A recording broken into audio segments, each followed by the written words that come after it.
PV Sindhu has entered the semi-final of the women's singles badminton event at the Tokyo Olympics. She got the better of Akane Yamaguchi 21-13, 20-20 in an adrenaline charged quarterfinal.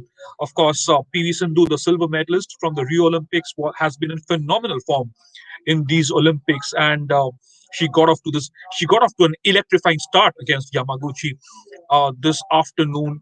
She looked so much better than the world number five Japanese Yamaguchi throughout that first match. In fact, she took that 4 point lead in the first in the mid game interval of the first game, and she did not really look back at all as she cruised to a 21-13 victory there.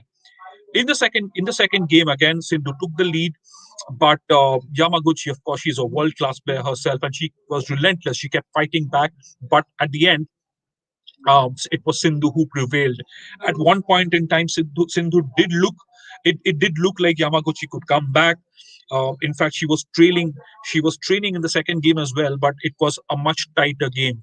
That there was a 31-point rally which lasted for about 34, 38 seconds. That was where Yamaguchi started her fight back in the second game, but at the end, Sindhu was just too good. In fact, Yamaguchi had two game points, but Sindhu survived those and sealed a spot in the semi-final. So that's that. Sindhu has won the quarterfinal 21-13, 22-20. It was just phenomenal to watch Sindhu. In fact, you saw Sindhu. If you've seen Sindhu throughout this Olympic campaign, you'll understand why she's such a which is why she's so much better now. How she has developed her game. She used the front court so well. She used the net so well. Her backhand has been a problem, and Yamaguchi tried to exploit that weakness as well. But Sindhu kept finding a way to keep hitting back against Yamaguchi. Also, it was you have to give credit to Yamaguchi for stretching Sindhu the way she did, and she started off on a more confident note. But when Sindhu took that first game away, there was very little the Japanese could do. Yamaguchi and tried to um, stop Sindhu from using her height, her attacking capabilities. But Sindhu, well, she's been on fire in these Olympics, and that was just great to see the way she kept fighting back against Yamaguchi in the second game. Well, now over to the second quarterfinal, of course, between Rachna and Taizium. She's going to play the winner of those two of that quarterfinal in the semis. So, well, this is India. Certainly, this has been a good day for India. Starting off with an assured medal for Lavlina in boxing. Heartbreak for Deepika Kumari there. Disappointing performance.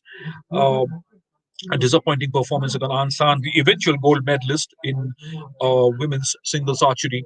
And then you have Sindhu. She was just absolutely brilliant. Well, of course, for a second medal, second Olympic medal. Well, that could come by this weekend if Sindhu makes it through. Well, of course, she was also she's been one of India's biggest hopes heading into the Tokyo Olympics as well, and she's truly performed like a champion so far. Thank you so much for joining me on this quick live broadcast. Of course, we'll be back with a lot more. Maria Majumdar is in Tokyo, and he will get you the latest from the Olympic Games, including exclusive interviews, news breaks, and analysis. Thank you so much for joining me. Have a very good afternoon. Please do subscribe to Sports Today. Don't forget. Thank you.